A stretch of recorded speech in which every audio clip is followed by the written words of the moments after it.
Mummy India నుంచి US first time travel చేసే వాళ్ళకి హెల్ప్ చేయడానికి ఒక కొత్త సిరీస్ స్టార్ట్ చేద్దాం. సరే. చాలామంది నీకు మెసేజ్ చేసినారు కదా క్వశ్చన్స్ తోటి. అవును. ఆ క్వశ్చన్స్ నేను 1 by 1 అడుగుతూ ఉంటా.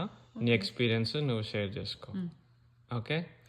ఫస్ట్ క్వశ్చన్ ఏంటంటే డొమెస్టిక్ లేఓవర్ బెటరా ఇంటర్నేషనల్ లేఓవర్ ఉంటే బెటరా ఫ్లైట్స్కి? నాన్న ఇప్పుడు నా ఎక్స్పీరియన్స్ ప్రకారం అయితే ఇంటర్నేషనల్ లేఓవర్స్కి డొమెస్టిక్ లేఓవర్స్కి డిఫరెన్సెస్ చెప్తాను.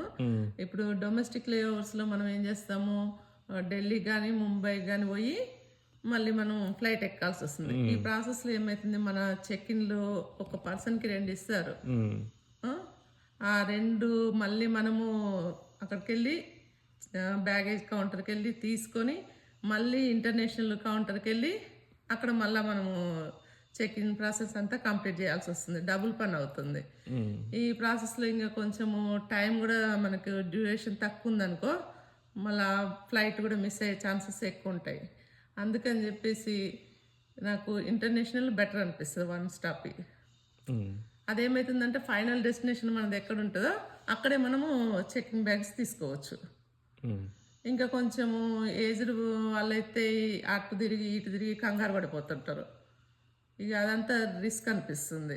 సో బేసిక్గా హైదరాబాద్లో మనం చెక్ ఇన్ ప్రాసెస్ కంప్లీట్ చేసినా కానీ డొమెస్టిక్ లేవర్ ఉంటే మళ్ళీ ఎక్కడైతే మనం ఢిల్లీయో ముంబైలో దిగుతాం కాబట్టి అక్కడ మళ్ళీ కలెక్ట్ చేసుకొని మళ్ళీ ఆ ప్రాసెస్ అంటే మళ్ళీ రిపీట్ చేయాల్సి వస్తుంది. సో అది పెద్ద టైం కన్జ్యూమింగ్ అని తింటున్నాం. అంతే నేను చెప్పేది. ఓకే, నెక్స్ట్ ఇంకేంటి ఇంకానా ఇంకొక పాయింట్ ఏంటంటే ఇప్పుడు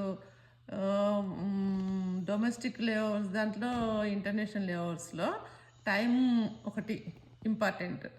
ఎందుకంటే డొమెస్టిక్ దాంట్లో 1 స్టాప్ పెట్టుకుంటాం కాబట్టి అదేమవుతుంది, ఎక్కువ డ్యూరేషన్ అవుతుంది టైం. మినిమం 16 గంటలన్నా కూర్చోవాల్సి వస్తుంది. అంతసేపు అంత లాంగ్ కూర్చోవడం అంటే ఎవరికైనా ఇబ్బందిగానే అనిపిస్తుందిరా. అదే దీంట్లో అయితే ఏమవుతుంది, ఇంకో ఎయిర్పోర్ట్లో మనం దిగిన ఫీలింగ్ ఉంటుంది, అట్లా చూస్తూ ఉంటాము, మంచిగా అనిపిస్తుంది.